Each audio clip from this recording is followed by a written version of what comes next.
Hi, this is Brian. Welcome back to Philosopher's Notes TV. Today we've got another great book, Leading an Inspired Life by Jim Rohn. Leading an Inspired Life, no subtitle necessary. I interviewed Daniel Harkavy, the author of Living Forward, recently, and he said this book was a must-read.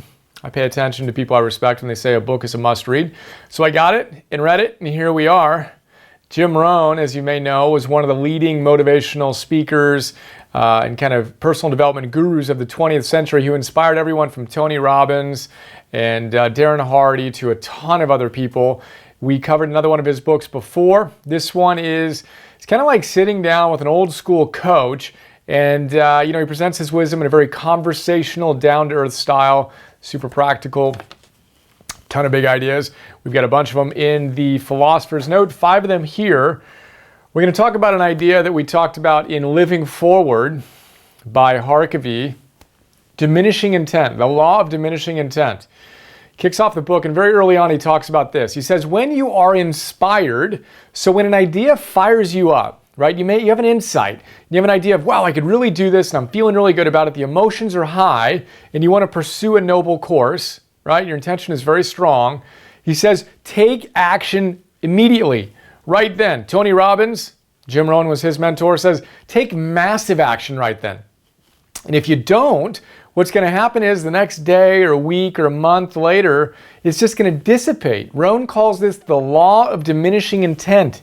You start fired up and it goes like that over time. You've got to take action right here, and then you want to take consistent action so that motivation goes up rather than down. So you want to take massive action, Tony Robbins style. Then you want to figure out a way to take tiny baby steps on a consistent basis every single day, which will be our formula for success we're going to talk about in a moment. So the law of diminishing intent. Notice if you get really excited about something and then don't do anything about it, and change that. Take action before your intention diminishes, when your emotions are hot. In the note, I talk about the fact that in Willpower 101, we talk about this. And we also talk about the fact that when your impulses, not your ideal visions, but your impulses are hot, you need to learn how to cool those, right? You need to step back and not take action when you're about ready to engage in your suboptimal addictive behaviors. So you want to get good at stoking the fire of noble intention, right? And eliminating, cooling, putting out the fire of the impulsive behaviors. That's the essence of discipline. Rohn is all about discipline. He says, look, the most important word you can have in mind when you want to think about leading an inspired life is discipline, aka willpower, self-control, whatever you want to call it. Research is unequivocal. That is the key to optimizing and actualizing. Second big idea is a great one. He says, if you want to persevere, which is obviously required in leading an inspired life, things aren't always going to go well. You need to have a deeper purpose that goes beyond just yourself. If you're just merely interested in something, you can be fired up for a while, but the moment something challenging happens, or 10 challenging things happen, or a really big challenge happens, you're not going to persist, you're not going to be gritty, you're not going to persevere unless you have a purpose bigger than yourself. In the note, I talk about the fact that Michelle Gielan in Broadcasting Happiness talks about the same idea, and so does Angela Duckworth. So Michelle and her husband, Sean Acor, have done research, and they identified 3 variables that account for up to 75% of success, right? Those 3 variables include optimism, engagement, and then the one we're going to talk about right now, which is helping other people.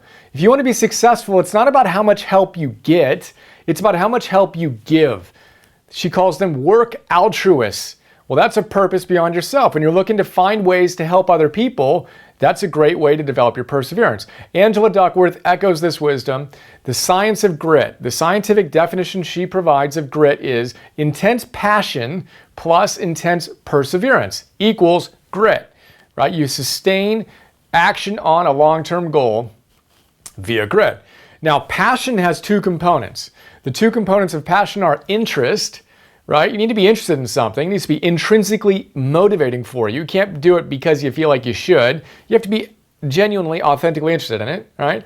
But then that's not enough. If that's all it is, as Jim Rohn says, well, you're not going to face the challenges with a lot of grace and power and grit and perseverance. You need to have a purpose. And purpose is very, very simple. It's something outside of yourself. It can't just be about your lifestyle design or just about you creating the perfect life. It's got to be about people that matter for you, people who will be let down if you don't follow through on your disciplines. Think about that. And have them in mind and see how you can benefit them if you persevere. Have a purpose in order to fuel your perseverance. The third big idea is another really fun one. He talks about the fact that you need to feed your mind daily. He says at least 30 minutes a day, feed your mind with challenging knowledge and wisdom and inspirational practical ideas. And he says that ideas, any one idea can change your life. And he says it's kind of like a combination lock. So imagine you've got a combination lock, right, with all these different numbers going on here.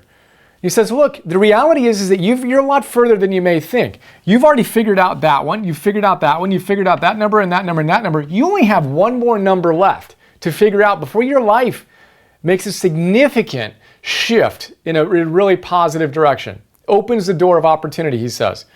Well, you need to be on the search for that idea that can open that door.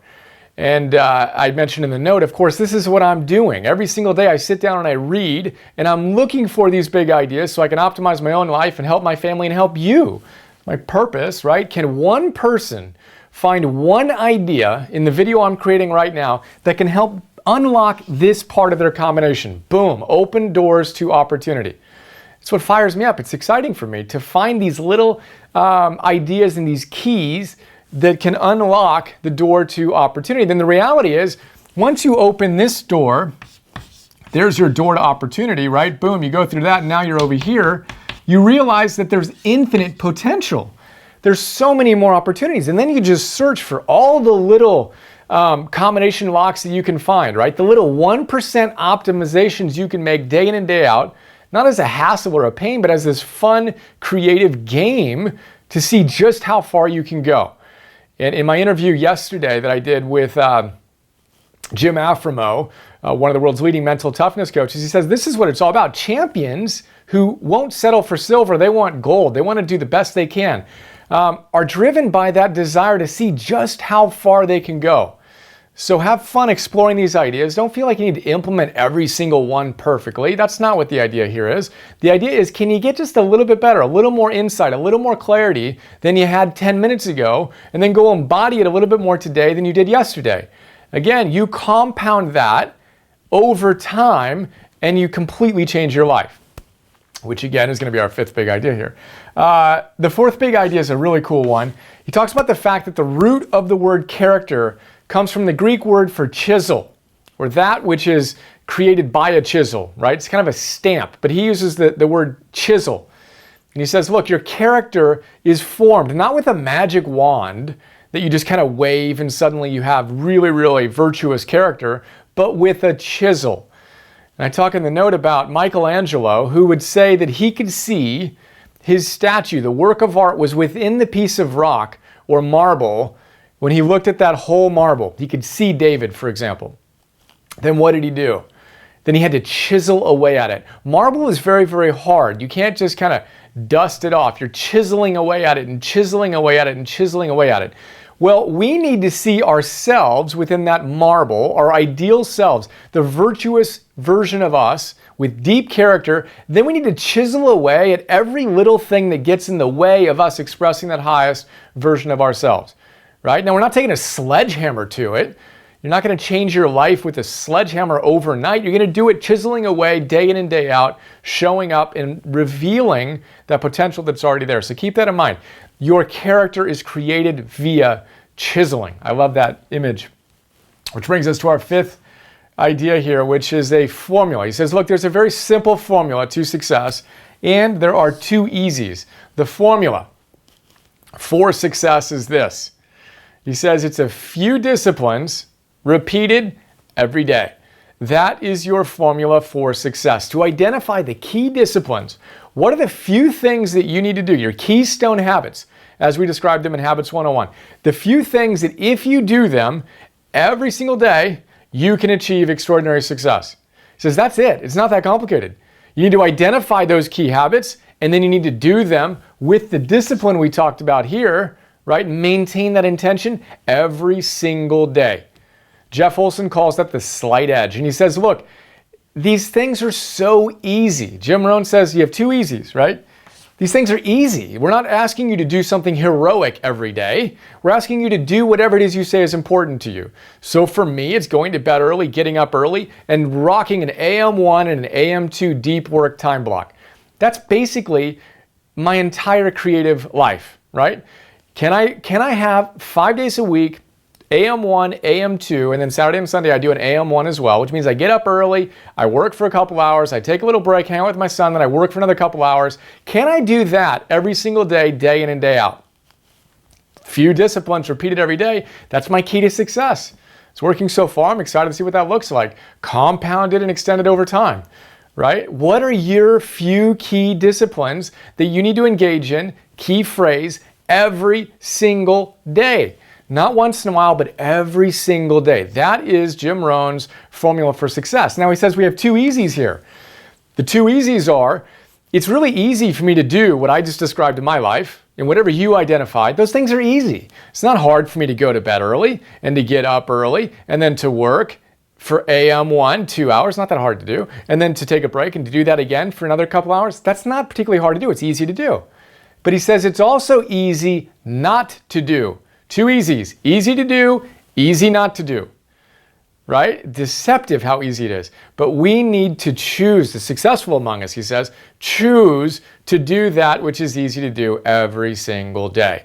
Failures do not. Failures allow negative habits. Well, guess what? Negative habits spiral down in precisely the same way that positive habits spiral up.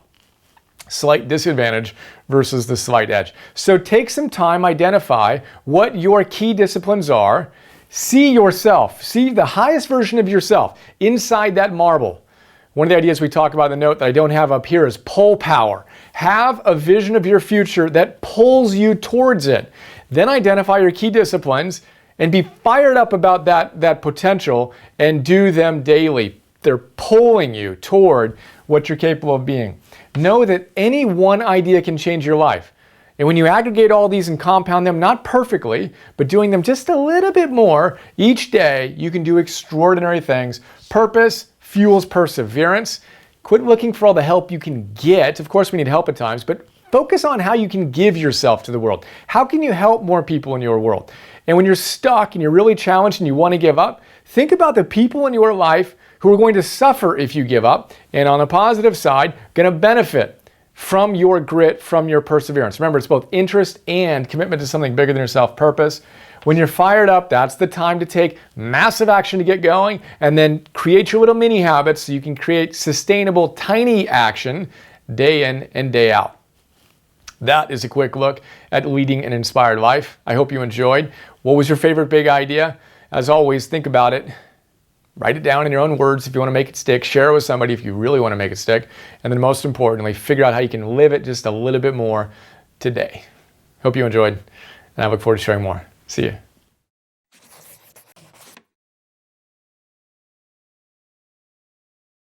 Hi, this is Brian. I hope you enjoyed that PNTV episode. A lot of people don't know all the stuff I do beyond these free videos I share on YouTube, so I thought I'd do a quick video to give you an overview of our membership program that you can get access to and get a ton of other stuff. So here's a quick look. $10 a month, join the Optimal Living membership program. You get instant access to 250 philosopher's notes on some of the best optimal living books out there. Old school classics, positive psychology, modern stuff, mindfulness, peak performance, purpose, neuroscience, wealth, etc. And what you may not know is that in addition to the PNTV episodes, I create PDFs on all of these great books. So 6-page PDFs. Let's take a look at one of them. Joseph Campbell. You want to figure out how to live your hero's journey. Well, this is a great place to start. I basically pull out my favorite big ideas, riff on them, connect them to other books and other ideas, and help you apply this wisdom to your life today. That's what the PDF looks like. Again, we have 250 of these on all these different great books. And then I record those PDFs as an MP3. So you can listen to that MP3 while you're on a walk or working out or doing some errands or whatever. That is Philosopher's Notes.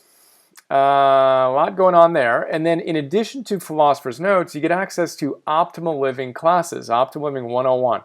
Idea here is that all those great teachers come back to the same big ideas again and again and again. I distill those ideas into classes. Super practical, fun, inspiring classes ranging from Habits 101, Confidence 101, Getting Stuff Done 101, Meditation 101, instant access to all those classes. And then future classes include Relationships 101, Energy 101, Purpose 101, Business, Goals, etc. Those are full-length classes.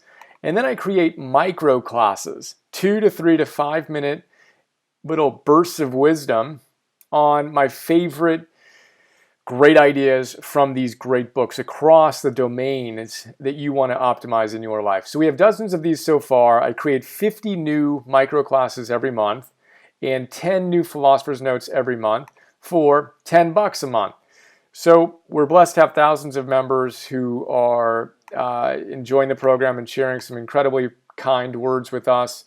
And super simple, $10 a month, cancel anytime. Would be honored to be a bigger part of your life. And I appreciate your support. And here's to optimizing and actualizing.